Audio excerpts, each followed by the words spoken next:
I am sat in what is the cheapest Mark 1 MX-5 in the country, and man does it have a few things we need to get doing to it to get it into good shape. Now what you didn't see is me end up taking off the front bumper, but obviously the front bumper we needed to do a bit of painting with, so we started off with priming, as you can see, looking lovely, and then we're on to getting the black paint onto the car. Now the MX-5 we bought is finished in Mazda Brilliant Black. It was actually resprayed at some point from the British Racing Green that Mazda did on the Mark 1 MX-5. We also at the same time painted the spoiler that came with the car, as well as the side skirts that came with it as well. But you can see the paintwork on it's looking pretty good for a spray can job. It's the first time I've ever painted a car. We're learning as we go along, but it looks pretty good. The other thing I wanted to get looking nice was the valve cover, so we lifted the valve cover off the car, which was only a few bolts to undo, and it was a case of sanding it back. Now with this valve cover I wanted to go for a just pure bare metal finish. So you can see after sanding it we got the metal looking pretty nice. And then it was just a case of getting a lacquer sprayed onto it, which is what I'm doing right here, which makes the world of difference. It will just protect the finish and make life a lot easier cleaning it in future. Now there was a stud which we needed to rip out that was left in there from getting the valve cover off before we fit it back in again as well. But that came out easy enough anyway, and then it's just a case of tightening down the valve cover, which essentially there is a cross pattern you want to do with it. You can look it up online if you've got an MX-5 you're wanting to replace the valve cover on as well. And then we just needed to fit the strut brace back on, as well as a few other bits like the ignition coils and things like that as well. But this MX-5 was a lot of work to get done. Getting the bumper back on and getting that valve cover on has made the world of difference to the car. So we're going to be moving on to doing the ignition coils now, and that gives me a good excuse to actually move all my sockets over to this Tools socket holder, which is going to be nice because I can finally actually have a holder to stick all of my sockets in, which is much better than digging everything out of the little box that I've been using over the past few years. If you do actually want to go and get yourself something from Tools like this, they do a lot more than just socket holders, they do tools as well, hence their name.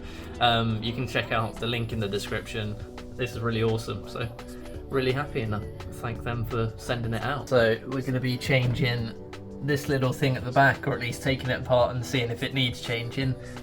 This car, the RPM meter seems to just not be working at all. Typically on these it's meant to be the ignition coils. A lot of times people will put the wrong ignition coils into it, which I'm hoping is not the case. If you look sort of closely around it, you might not be able to see because it's quite dark, but it is pretty caked in oil, so I'm hoping that it's just filled with oil and I might be able to save the ignition coil that's in there. But worst case, we're going to have to buy a new one and stick it in, so let's see what it looks like.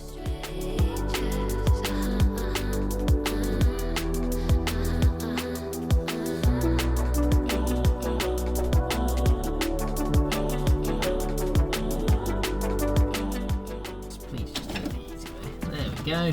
Look at that, one ignition coil, and we're about to get a very quick answer on whether we need a brand new one or not. Let's go. And out you come, please. I said please.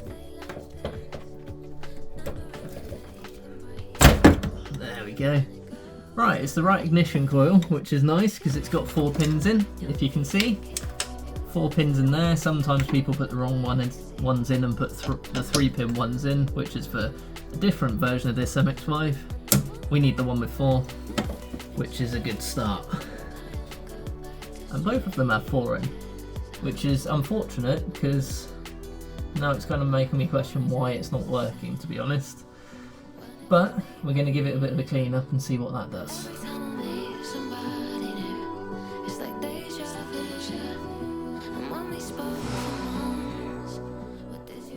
See what these plugs are like, eh?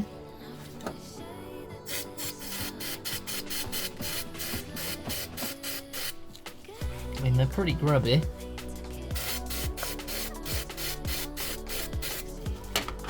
You never know, could have been the plugs in the first place that were the problem. I'm hoping they aren't, because that would make life a lot easier, to be honest with you. Now fitting this all back together was fairly straightforward. Whoever had actually driven the car before had decided to just use one screw to hold everything together on the ignition coils, which is not what should be done. But these are the things you find when you're working on projects other people have done. So it was a case of working my way back through it, and obviously we'll get the bolt replaced as well, so it's not just held on with one singular bolt.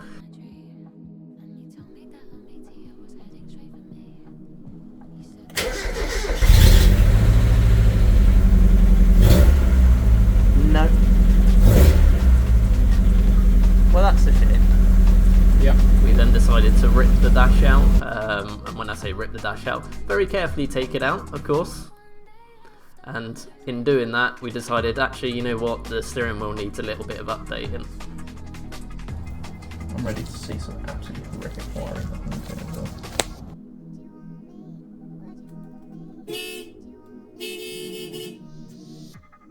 That's how horrific the wiring is then.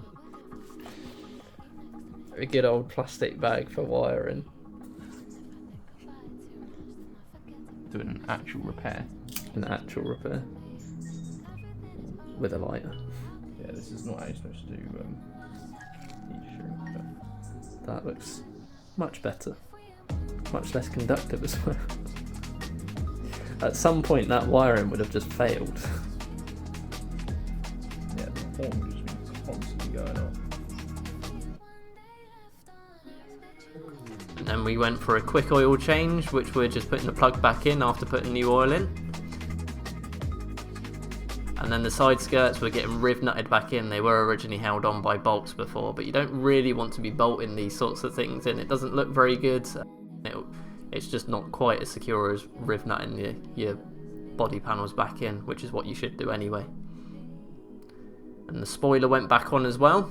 So it's looking nice and clean on the car. The car really is starting to come together at this point. It's just a case of cleaning the thing.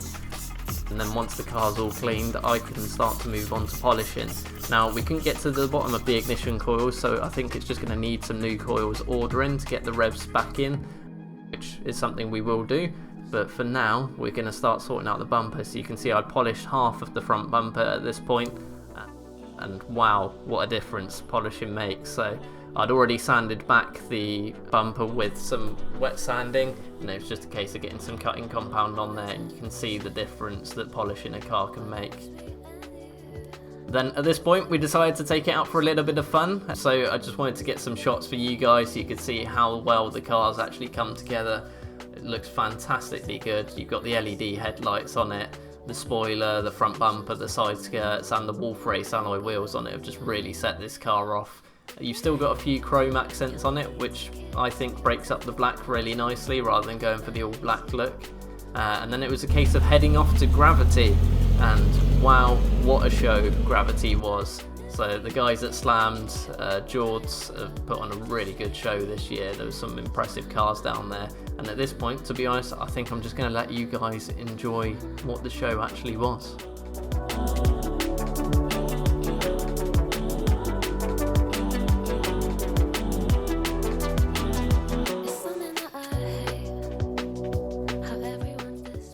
Sorry, I had to butt in. It's a Porsche Cayman with a wide body. I want one.